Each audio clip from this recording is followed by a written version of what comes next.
Assalamualaikum warahmatullahi wabarakatuh teman-teman semua, ketemu lagi di channel Surya Sunda ya, masih di tutorial menjahit ya.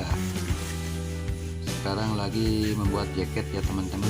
Ini bagian tangan, bagian ujung tangan pakai karet ya teman-teman, nih pakai daleman dan juga pakai karet ya. Nah, cara masangnya sangat mudah ya teman-teman, sangat mudah. Nanti saya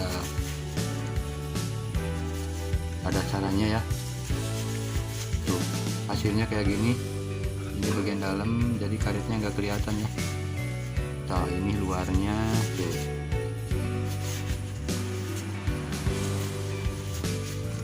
Ini yang sudah jadi seperti ini ya teman-teman. Pokoknya yang mau belajar, mari simak videonya sampai selesai. Semoga bermanfaat. Selamat menonton.